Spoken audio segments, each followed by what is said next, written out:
এই চল না, চ একদিন কারণ ঘুরে এসেছ, ঘরে আর ভাল লাগেনি।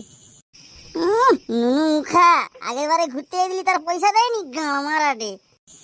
কি গুড মর্নিং তুই, শালা তোকে ফোন পেতে আমি 3,000 টাকা পাঠিলি, তুই বলি রুম ভাড়া, খাওয়া ভাড়া, এ ভাড়া সে ভাড়া, গোষ্ঠী গাড় ভাড়া, কে তুই আর আমাকে কাছে কইলু যে আরো তোর পাশে 500 টাকা আমি পাবো। সে 500 টাকা দিলি, আর দিয়া সেই 500 টাকার পরে তুই গল্প শুনে তুই গুড মর্নিং একটা বাংলা তুই একা ঝেড়ে দিচ্ছি, তুই আমাকে দিছু? বাংলা কি আমি একা খাইছি বোকাচোদা? আর তুই তো খাইছিস শুধু আমার সাথে, তোর কি মনে নেই? বাংলা খেয়ে মাথা দিচ্ছে একবারে।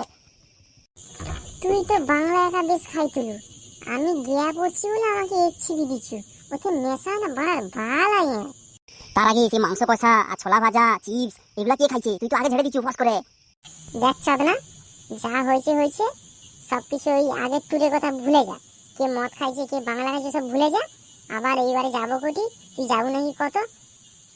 দেখ মদনা, তোর কথায় আমি রাজি আছি, কিন্তু ভাই সত্যি কথা কইতে আমার কাছে এখন টাকা ফাঁকা নেই। লোকের রয়েছি, সে এখন টাকা দেয়নি, 500 টাকা তোকে দেবো।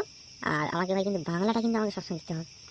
আচ্ছা হলে দেখ ভাই, এই সময় সবার কাছে পয়সা খাঁচ, তুই 500 না, তুই ওটা 1000 দে, আর বাদ বাকিটা আমার। আর বাংলা মদ ফদ যা খাবো সেখানে সব খরচা আমার। আর সে বকখালিতে যাবো, সে আর যা হবে সে আর কি করবো এখানে তোকে, এখন বাচ্চা কাচ্চা শুনে বাদ দে, মোটামুটি যাবো, ঠিক আছে? আচ্ছা ঠিক আছে, তাহলে আমি তাহলে সুভাষ গ্রাম নু আমি তাহলে বাংলার এক পেটি মদ তুলে রেখে দিচ্ছি, ঠিক আছে? ওকে সাধনা, ঠিক আছে, তাহলে যা হচ্ছে ফাইনালি আমরা যাচ্ছি বকখালি ট্যুর।